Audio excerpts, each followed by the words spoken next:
get to injuries here in a second, but obviously very disappointing performance tonight. Really just starts with obviously our ability to take our week of preparation, even on a short week, and show up and play a lot better in all three phases. Got to coach better, specifically me. Our team will handle the adversity that is now right at our feet, and we've got to go back to work and improve immediately. There's some things just overall, we've got to stop doing many things, sometimes very noticeable, sometimes things throughout plays that, the negative plays are stacking up against us, and where it seems like right now we take one step forward to take two steps back, and that's across the board, specifically on our offense. I thought the defense battled. They held them to 1 of 5 in the red zone and really kept us in the football game, and just did not do enough clearly offensively.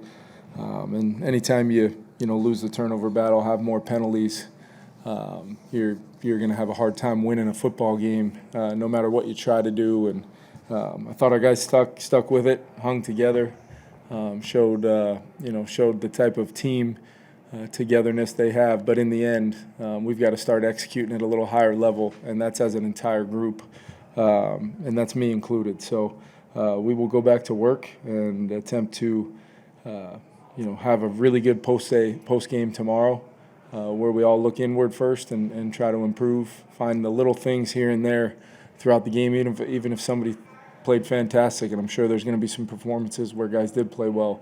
Are you playing to a standard that we talk about? And that's all of us, coaching staff included. So we've got to clean up our operation and clean up our procedure as well as our execution, and that's going to be a theme that we will continue to focus on. I thought our fans were phenomenal, which obviously makes it sting even more, knowing that we had that kind of atmosphere and that kind of support from our fan base. And obviously there were some injuries. That is never going to be an excuse. We put together a roster we feel confident in, guys stepping in across the board and performing. So want to update you guys on the injuries before I take questions. Ryan Kelly did have a concussion. He was ruled out. School also had a concussion. He was ruled out. Grenard did have the oblique, but returned and battled and played his heart out, fighting through that. Aaron Jones will be evaluated for a hamstring. Don't know what that looks like as of right now, but we'll keep you guys updated. And then Gabe Murphy had his left knee MCL will be evaluated. So came in a little banged up and added a few names, but takes our entire football team needs to be ready to go, top to bottom. Guys that get elevated, all those things. That's such is life in the NFL. Back to work we go. You can't be a 1-0 team if you're going to allow an 0-1 to change anything about your mindset towards your individual or collective group effort of trying to strive to become the best football team we can this year. Long journey ahead. Kevin, what was your message after the game to JJ? Yeah, it just it was one of those games where once again only 46 plays. We just we've got to find a way as a group. It's going to be easy to try to put the microscope on JJ, and there's certainly some plays, some throws, some things that I'm sure he would love to get another op at. But I thought he also, when we did move it, I thought he made some throws, and I thought he showed his athleticism, and just as a group we did not execute to our standard, and it kind of moved from guy to guy at times, and either a mental lapse or physical lapse, but either way the negatives start to mount, and you're just not doing enough to give yourself a chance to actually win the football game. Kevin, first and goal to 2, the delay of game. Yeah, we changed personnels. They told me they saw somebody step off our sideline from very much further back and once we had made our substitution, that's why they held it. I got to go back and see it. Obviously, I'm looking down at the area around the goal line, but my expectation was, at some point during that end of clock sequence there, he would, when they had an opportunity to sub, he would step away, and he just didn't. And We subbed. We subbed, and got the play in before the headset communication went out. Thought we'd get the playoff and potentially get a runoff there. Then we get moved back, we take a sack, and that sequence was essentially over. So when we get, especially in a game like this, that's a critical time to put the ball in the end zone and see if we can turn the momentum and allow our defense to play with a little bit of momentum, which they were never able to do. Any momentum they had was able to overcome our sluggish performance on offense, and you've got to play complementary football. That's the way we're going to build our game plans. That's the way we're going to build ourselves as a team, and it's going to take all three phases for 60 minutes when you're playing against anybody in the NFL. I thought Atlanta, you got to give them a lot of credit. They came in, Raheem had his guys ready to go, and they beat us. Kevin, some of the sacks and pressures where they had guys coming in unblocked, what was the theme of why those things happened when they had so many free runners? Yeah, I think there was definitely some times where some guys got beat in some one-on-one situations. Got to go back and see exactly, Ben, kind of what happened there. But you felt it certainly in the first half there, and then Ryan goes down in the second quarter. School goes down in the third. We've got some guys stepping in and trying to play. You're trying to help as much as you possibly can from a schematic standpoint. With help here and there, specifically on the edges. And then we had a miscue, kind of on the fumble was a little bit of a mental error there, and we've got to get that cleaned up because that was critical, moment in the game where we got some good field position and we had a chance to once again try to capture the momentum in the game, and we just didn't do it. Had a chance at Speedy at one point on a 3rd and short. Thought it would be our best chance to try to get a one-on-one for one of our guys down the field, and overshot it a little bit. And so there was just, could we make that one play? Had close to a 20-yard run and get flagged for a holding call that set you back. So it just seemed to me, Ben, that it was, it's the sacks come from a lack of execution sometimes on that down. Sometimes it's on a previous down.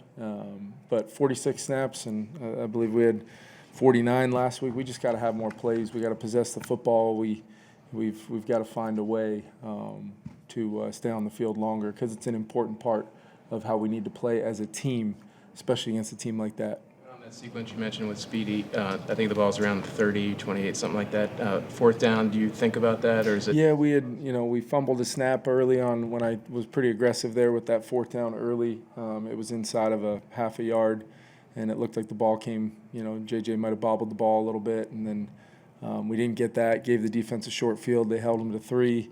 So definitely thought about it, but, was hoping to get that one more timely stop to try to have, anywhere from 6, 7 minutes left to try to then, activate the ability to go try to, at least put the ball in the end zone and then see what happens there, whether you're in a sequence, kind of like our opponent last week where maybe it's the onside, maybe there's enough time, depending on how much timeouts we have left.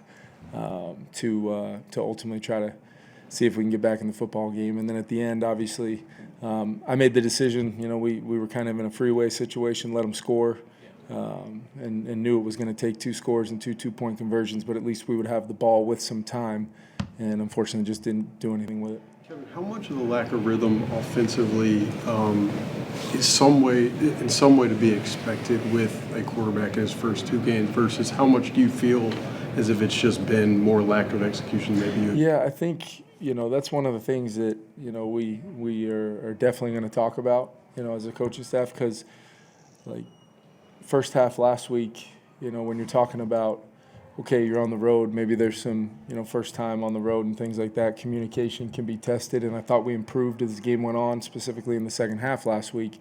But to me, being at home, having your snap count, having your cadence, you've got to eliminate any and all pre-snap penalties. Some of the straining penalties, like a holding call when a guy's in there, I think Walt was in there on his first snap, and just trying to strain, and those things are going to happen. The execution plays that are catastrophic are the ones that we've got to find a way, to eliminate, because against any team in the NFL, if you do some of the things we did tonight, you're going to make it really hard on yourself. Even if your guys are fighting and scratching for 60 minutes, it was not an effort thing in any one of the 3 phases. It's just we've got to find out, how we continue to strive to the standard of execution that's required.